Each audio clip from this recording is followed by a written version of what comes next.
Good afternoon. My name is Deborah Gonzalez. I'm the Government Affairs Director here at PPIC, and thank you for joining us today. For those of you who are not familiar with PPIC, we're a nonpartisan nonprofit with offices in San Francisco and Sacramento. Today's presentation, we're going to hear from researcher Dean Bonner, and we're really glad he's here because he had some car trouble, and I was going to do the presentation, and that would have been really exciting for all of you. But Dean is here, so we're excited, and he's going to give our latest survey findings from California and their government. We'd like to thank the James Irvine Foundation, the California Endowment, and the PPIC Donor Circle for their support for this survey. We'd also like to thank the PPIC Corporate Circle and the PPIC Donor Circle for helping with today's lunch. This survey included some questions pertaining to housing, and so in addition to the document from some of the survey highlights you received, you should have also received at the registration table a new Just the Facts about California housing and affordability. The full survey report and Just the Facts, along with the slides from today's presentation, are now available at ppic.org. And after Dean's presentation, you'll have plenty of time for questions and answers. A few more things before we begin. If you're interested in attending PPIC's Water Policy Center conference, it's a half-day conference in October 26th at the Sheraton on priorities of California water. There are some places still left, but they're filling up quickly, so please sign up as soon as possible. That, of course, will be available also online. Later today, you'll receive a survey, probably from Dean, about how you thought this presentation went. We really do value your responses. And please turn off your cell phones and so we can hear Dean's presentation. So our September survey poll is always a very difficult survey. It's difficult to categorize. Unlike our higher ed survey that we do in November, our K through 12 survey we do in spring, or our environmental survey we do in July, it's a broad-based survey. And it's delivered at a time when we're a little bit at a crossroad in the legislative cycle. The legislative session has just ended, and so our survey will tries to capture some of the more intractable issues that the legislature has been trying to deal with. The congressional delegation is involved in a lot of really difficult issues, but they're in the middle of difficult issues in Washington at this point in time, and they haven't resolved many of those. And then, of course, with the new federal administration and all the drama and interest that has brought to the stage, it provides some additional issues for us to look at. So for those of you who have a little bit of adult ADD like I do, this is the poll for you. There is no other place you'll hear a discussion of housing, healthcare, North Korea, although we didn't use Rocket Man, and of course the looming 2018 election. So I'm excited to see how Dean will weave this really disparate political line and policy lines together. It's going to be quite a challenge. But also for me, the poll offers a little insight to the complexity of the California political environment. Despite low unemployment rates in California, jobs in the economy still tops California's concerns. Housing is now number 3 behind immigration. And while there's consensus on a lot of issues, particularly about housing, and even some consensus about the solutions, like build more housing, there is, I know it's very simple, they're very happy people, but when we get down to specific proposals, it's much more complicated, and particularly when it relates to fees and taxes. The poll results signal why maybe the 120 bills were introduced in the legislature on housing, and why many of them were difficult to pass. Despite the complexity and the diversity of opinion throughout the state, there's also some signs of hope in this poll. And maybe I'm just an optimist, and if you know me, most people wouldn't think that, but if you weave through this poll, if you look through the poll, there's a sense that there's a call for bipartisanship. There's a sense that the state could be on a good trajectory. And I know that's not something you hear in today's advent of social media or self-selected news, but I found that in the poll, and I hope you will too. With that, I'd like to now invite Dean to the podium and to provide us some insights.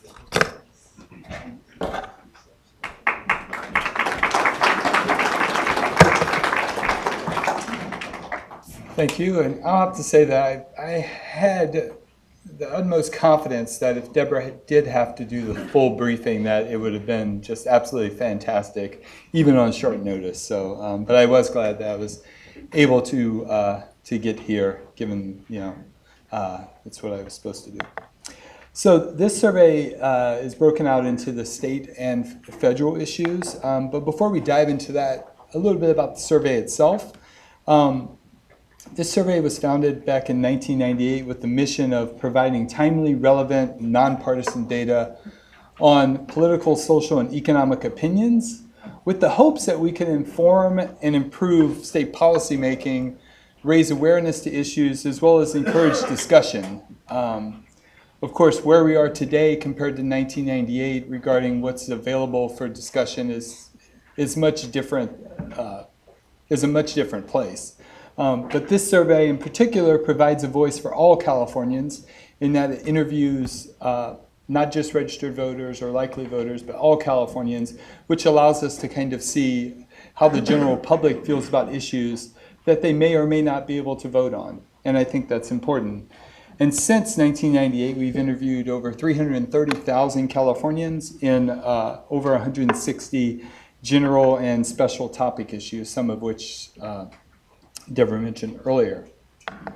So this particular series, the Californians in Their Government series, is funded, as Deborah mentioned, by the James Irvine Foundation, by the California Endowment, and by the PPIC Donor Circle. We interviewed just over 1,700 California adults from September 10th to 19th. Just shy of 65% on cell phone and 37% on landline. And we also are able to talk about just over 1,100 likely voters. The margin of error for all adults is 3.1%. For likely voters, it's 3.8%. So we'll look at some views on federal elected officials as well as some federal policy issues and opinions on state elected officials, housing policy, and a little bit on Californian elections. So about 1 in 4 Californians approve of President Donald Trump and of Congress today, with President Trump's approval similar to what it was in January, while approval of Congress has dropped 9 points. Partisans are divided when it comes to President Trump. However, there's bipartisan disapproval and agreement when it comes to Congress. In illustrating how pervasive that disapproval is, we find that majorities across regions and demographic groups disapprove of President Trump and of Congress. So it's not just that that's Democrats or Republicans. It's pretty widespread for both of these bodies. We also asked approval of our U.S. senators from California, and we find that today fewer than half of Californians approve of either of their U.S. senators. However, they're slightly more likely to approve of 5-term Senator Dianne Feinstein than junior Senator Kamala Harris. The only other time we asked about approval of Kamala Harris, it was similar as in March as it was for Dianne Feinstein. One interesting element of approval of Harris is that given that she's a recent arrival to Washington, 1 in 4 are still unsure of how to rate her, compared to just 15% who are unsure how to rate Dianne Feinstein. The fact that you still have 1 in 4 who are unsure is a little bit surprising, given that she was very well known in the state prior to going to Washington. But given this is a new role for her, it's not surprising that people just aren't sure what to make of what she's going to be as a U.S. Senator.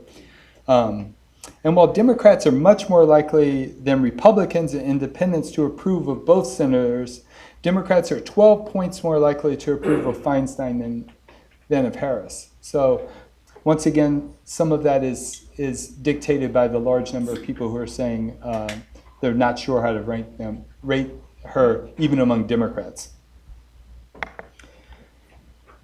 So a big question when it comes to the 2018 elections will be, will Dianne Feinstein run for election? And as she considers whether she'll run for a 6th term, Californians are divided on the question of whether she should run or not. Notably, just over half of likely voters approve of her job performance, but just over half say that she should not run for another term. So there's a little bit of disconnect there between kind of the approval and what she should do in the future. And compared to her approval, there's a double-digit drop among Democrats and independents on the question of her running. And it's especially notable that while half of independents approve of her, 55% say that she should not run. And so this kind of, at least in some ways, dictate that perhaps it's that Californians are feeling that, you know, while she's done a good job, perhaps it's time to move forward. So this would be something that we continue to track her decision, as well as regardless of what happens moving into 2018 with the election. So as Californians continue to discuss a way to repeal and replace the Affordable Care Act, a record high 58% of Californians actually view the law favorably. 58% of Californians also think that Republicans in Congress should work with Democrats to improve the law, rather than the 1 in 5 who say that they should continue working on their own plan, or the 1 in 5 who say that they should move on to other priorities. Solid majorities of Democrats and independents favor the bipartisan approach to improve the law, while Republicans are divided between working on their own plan and working with Democrats.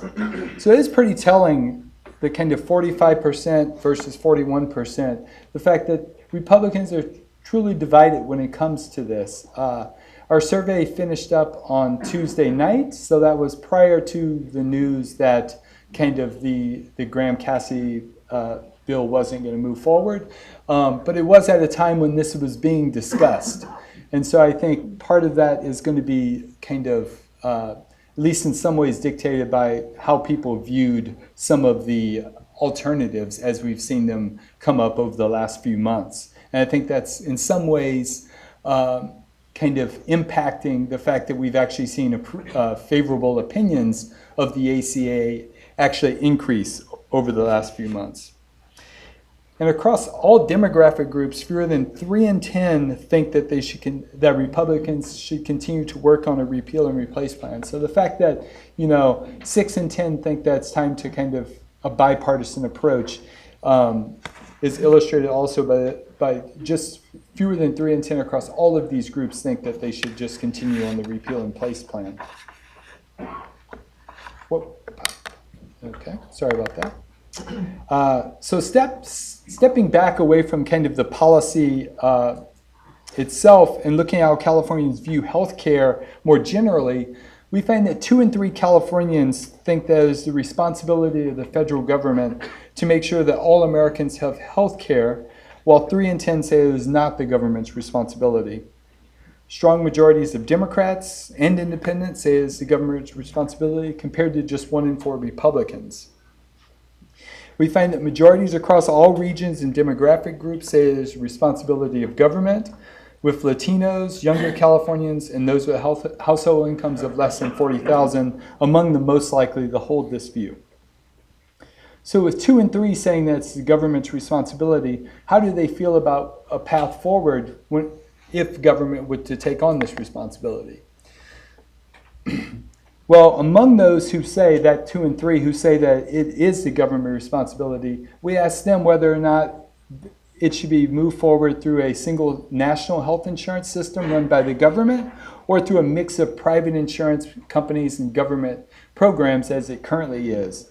And what we find is that just over half of people say that the way forward should be a single payer system, while just over 4 in 10 say that it should be a continuance of the mix of government and private entities.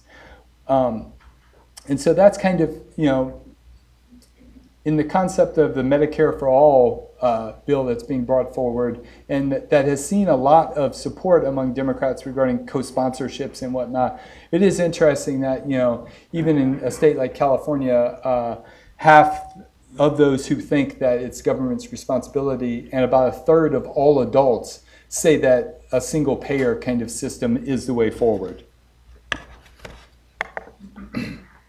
So on another hot button issue, which has been in the news a lot, immigration, we find another record high perception, this time regarding the view that immigrants are a benefit to the state because of their hard work and job skills. Today, 76% hold that opinion, compared to 1 in 5 who who say they're burdened because of their use of public services.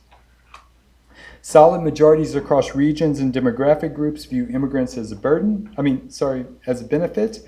And this perception only falls below 50% among Republicans, while more than 3 in 4 Democrats and independents have this view.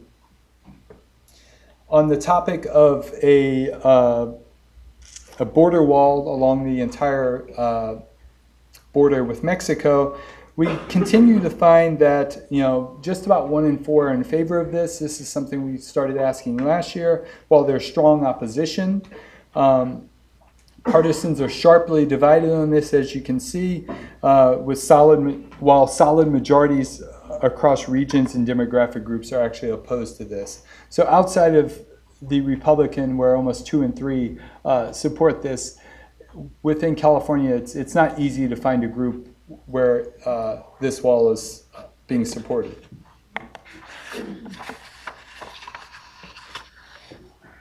So another area of immigration that's been in the news a lot is DACA, the Deferred Action for Childhood Arrivals, and which President Trump recently announced that he would end.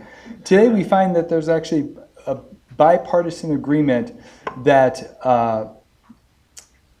of favoring the protections given by DACA, which includes protection from deportation and a work permit if they pass a background check. And what we also find is that at least 7 in 10 across regions and demographic groups are in favor of these DACA protections. So once again, it's a broad-based support, and in this case, it's actually a bipartisan support. And I think that's perhaps why you see at least some optimism that there's hope that something will happen at the federal level. And so it will be interesting to see as we move forward. There's a March deadline of, first next week there's a deadline for people to actually reapply, and then beyond that there's a March deadline to where when the program will kind of end. So it will be interesting to follow what happens at the federal level, and depending on what happens there, we'll probably continue to track this issue because it's important to California, given that there's a large share of the 800,000 DACA recipients that actually reside in California. So as Deborah said, we kind of have a lot of issues here. And so jumping from healthcare and immigration right into North Korea, we find that as tensions and relations between North Korea and the U.S. continue to deteriorate, that 2 in 3 Californians are uneasy about the approach or uneasy about Donald Trump's ability to handle the situation with North Korea's nuclear program. Partisans are sharply divided on this, with strong majorities of Democrats and independents uneasy, while 2 in 3 Republicans have confidence. 4 in 10 or fewer across regions and demographic groups express confidence. And when we look at Americans nationwide, we find that 59% of adults nationwide in an August CBS News poll were uneasy about President Trump's approach. It is noteworthy that there hasn't been another poll since August. However, you could potentially see that there could be some change in that number. So we'll be monitoring this as we go forward as well. And while partisans are divided on the approach that Donald Trump has taken, they offer similar levels of concern regarding the possibility that North Korea could have a nuclear missile that could reach California. And so overall, 77% of Californians are concerned, with 49% being very concerned that there's a missile that could reach California. And the likelihood of being very concerned increases as education and income levels decrease. And Latinos and African Americans are much more likely than Asian Americans and white Californians to be very concerned. So this was a kind of a rare kind of sign of bipartisanship, and it's somewhat telling that it relates to nuclear war. But there are some other hints of bipartisanship, as Deborah mentioned.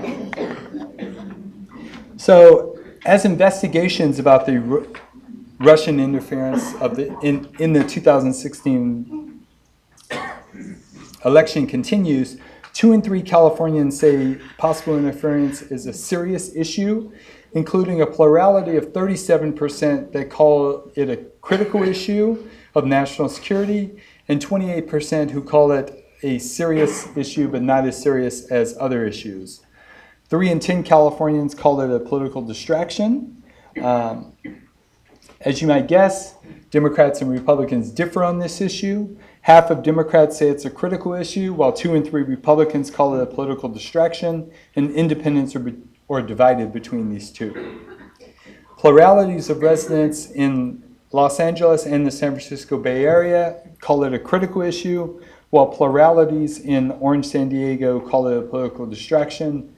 Those in the Central Valley and the Inland Empire are more divided on this issue. Results nationwide were similar when asked in an August CBS News poll, so this is another area where kind of Californians are in line with Americans nationwide.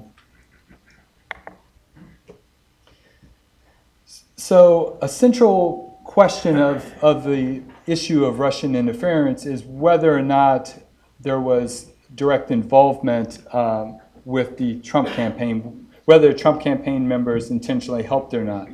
And this is an issue where we find that nearly half of Californians think the campaign actually played a role in this interference, with a large partisan divide here. We find that 70% of Democrats think that the Trump campaign actually played a role, while 65% of Republicans say that the Russian government did not interfere at all in the election. Independents are slightly more likely to fall on the side of the Trump campaign being involved rather than there not being any interference at all. So moving on to state issues, Governor Brown and the state legislature both fare much better than their federal counterparts.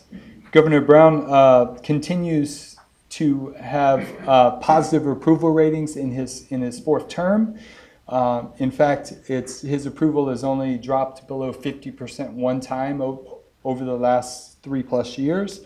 And as you might guess, there's going to be a little bit of division here with 7 in 10 Democrats approving and 7 in 10 Republicans disapproving. Governor Brown has the approval from a majority across age, gender, and income groups.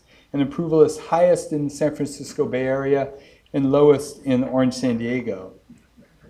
6 in 10 Democrats approve of the state legislature, while 3 in 4 Republicans disapprove. So once again, at the state level, there's definitely some partisan divide. While if you think back to how they viewed Congress, there was this agreement that Congress is doing a poor job. So we also see that majorities in Los Angeles and the San Francisco Bay Area approve of the legislature, while fewer than half elsewhere approve.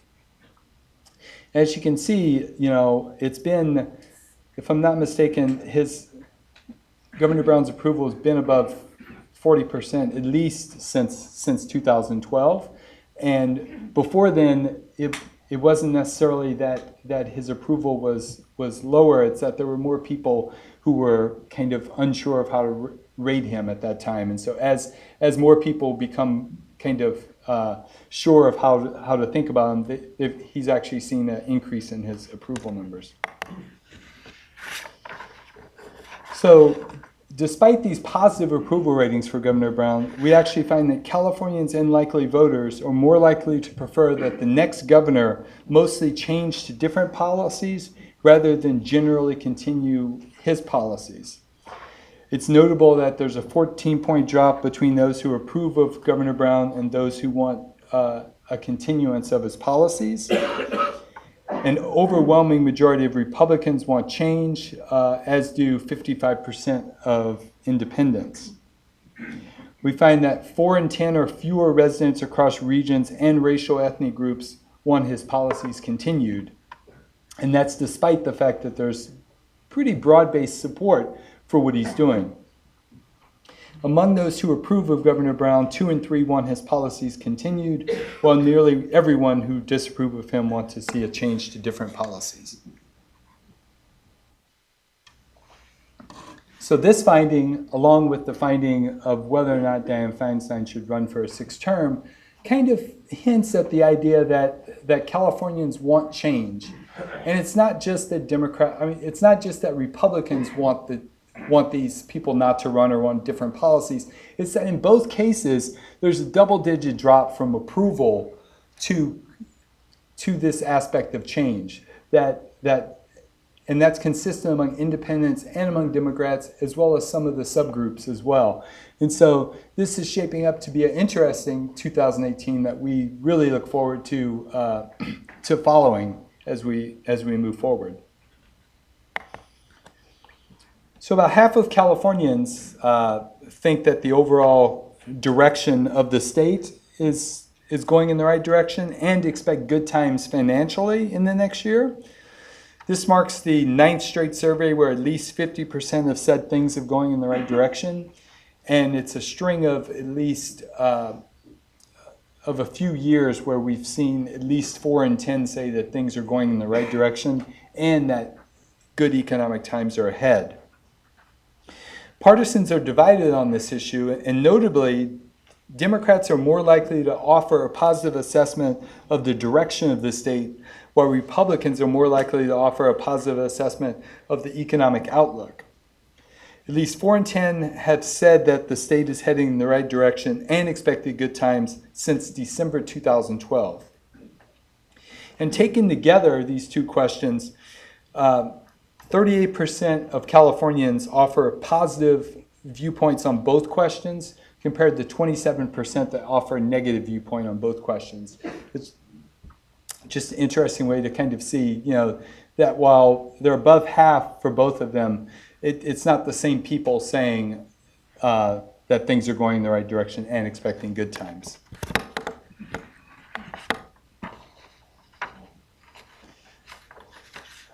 So as Deborah mentioned, there were 100 some odd bills when it comes to housing, and this is something that we asked about in May, a few questions. We wanted to come back to this month to gauge support for public policy options that were being put forward. But we also asked a general question about whether or not the cost of their housing has made Californians seriously consider moving away from their part of California.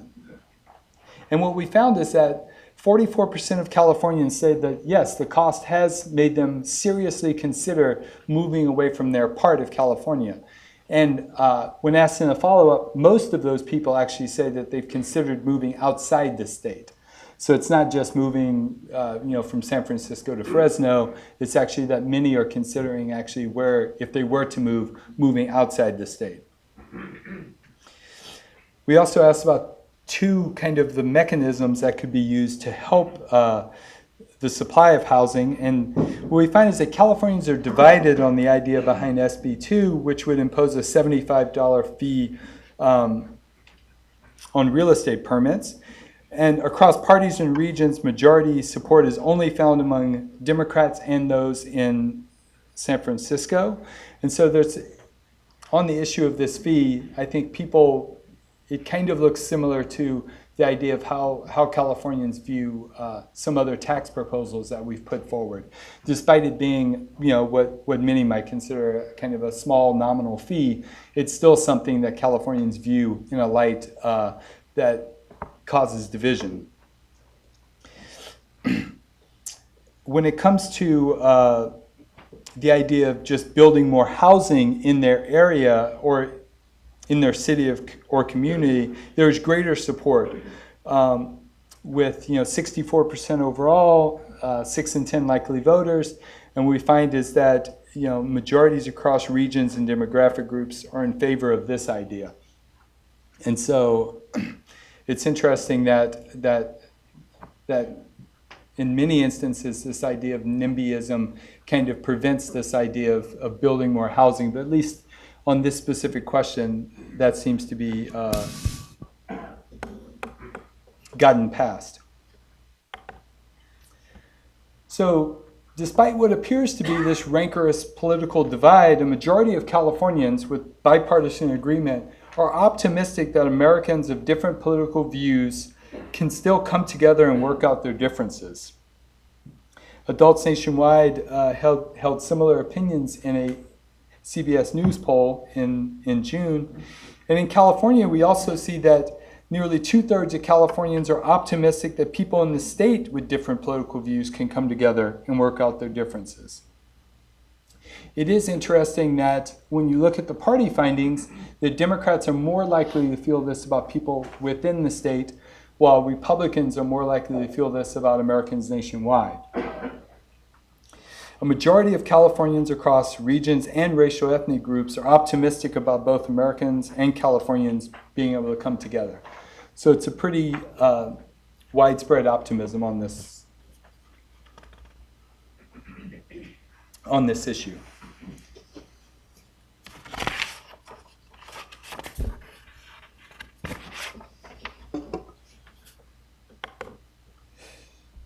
When it comes to race relations, we find that half of Californians say that race relations in America have gotten worse over the last year, while just 3 in 10 say that about race relations here in California.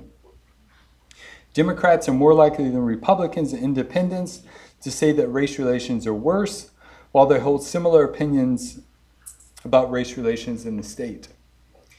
This pattern extends to regions and demographic groups where we find more adults across groups saying race relations are worse at the national level than at the state level. Across both of these questions, Latinos are more likely than other groups that say that race relations are worse, as are women more likely than men to hold this view. And Californians on this issue are also similar to adults nationwide, where a August NPR PBS NewsHour Marist poll found that half of Americans saying that race relations has gotten worse over the last year. So some critics have pointed to voter repression being a major threat to the democratic process, while others have said that voter fraud is a bigger problem. So we kind of want to ask a couple of questions that got at this and the level of concern that people had. And we find that Californians are more concerned about it being too easy for ineligible people to vote than it being too hard for eligible people to vote. Notably, Democrats are more concerned about voter suppression side of the equation, while Republicans are more likely to be concerned about the voter fraud, with over half very concerned that it's too easy for ineligible people to vote. It is worth noting that still 4 in 10 Democrats think it's too easy for ineligible people to vote. So that's a pretty big number if you consider kind of, the research in that area. Outside of partisanship, there are notable differences on these two questions among Inland Empire residents, with those with only a high school degree, and white Californians, where voter fraud concerns are much higher than voter suppression concerns. And in a separate question, we wanted to kind of get at the concept that some people have been raising doubts about the electoral process in the wake of 2016 presidential election. And when asked about how much confidence they have in the system in which votes are cast and counted in California, we find that 4 in 10 Californians express a great deal or quite a lot of confidence, while about 3 in 10 say they have some confidence, and another 3 in 10 say they have very little or no confidence. And so while 4 in 10 express this at least somewhat high level of confidence, it's not necessarily a ringing endorsement of the system that we use to elect our officials. So in the wake of Donald Trump's election, Californians say that they're paying more attention to politics and express more interest in town hall meetings, which have been really covered more than I've ever seen in my time here in California. Not surprisingly, Democrats are more likely than Republicans to express increased political engagement. However, it is notable that Californians across age groups hold similar opinions, with about half across age groups saying they're paying more attention, and about a third saying that they have more interest in town hall meetings. So it's not just young people who are kind of fired up about this. It really cuts across age group, whether it be 18 to 34, 35 to 54, or the older folks at 55 and above. Across regions, about half say they're paying more attention to politics, and about 3 in 10 have more interest in town halls. So once again, it's a very widespread opinion. And across racial ethnic groups, whites are the least likely to say they're paying closer attention, and least likely to say they have more interest in town hall meetings. In a separate question, we find that just 16% of adults have attended a political rally or organized protest in the wake of Donald Trump's election. However, we really don't know what to make of that since we haven't asked the question before. The fact that, over 8 in 10 say that they have not attended a political rally in the last year, we look forward to kind of continuing to track this moving forward so that we can put that in context to see if that's a lot, or to see if perhaps that's just a standard finding that we'll find across years in political environments. So in closing, it's important to note that we find a record high share of Californians today having a favorable opinion of the Affordable Care Act, and that same share of 58% want Republicans to work with Democrats to actually improve the law. A record high 3 in 4 Californians are viewing immigrants as a benefit, and there's a solid majority support for the protections provided by DACA. Most give positive ratings to state elected officials, but about half of adults and likely voters want change when it comes to the next governor.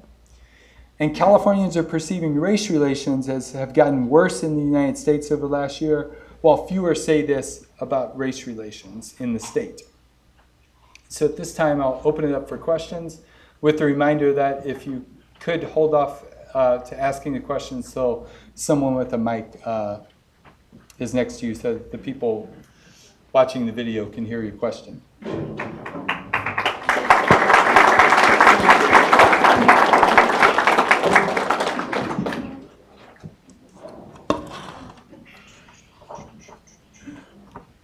Yes, 1 second.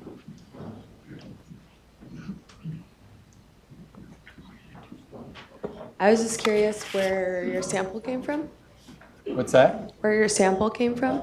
Yeah, so we use a random digit dialing process where all Californians are eligible. As I said, it's almost 65% on cell phone now, 35% on landline. And so it's a process that we've continually have increased the number of cell phone respondents as people have kind of just, many people don't have landlines anymore. And so that allows us to actually, look at the all adults, but also ask people if they're registered to vote, as opposed to using like a registration-based sampling, which would, only look at those people who are registered. So.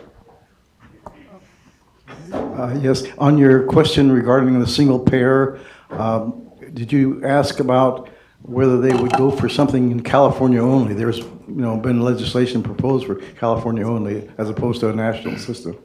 Yes, that is something that we have asked about at some point this year, I'm pretty sure, but I don't want to misspeak. But if you come up after, we could definitely, I could share my email with you, and because it is something that I'm pretty sure we've asked about for the state this year. Yes. Well, if there are no more questions, I would really like to say I appreciate you guys coming today, and if you have any other questions, feel free to come up afterwards. Thank you.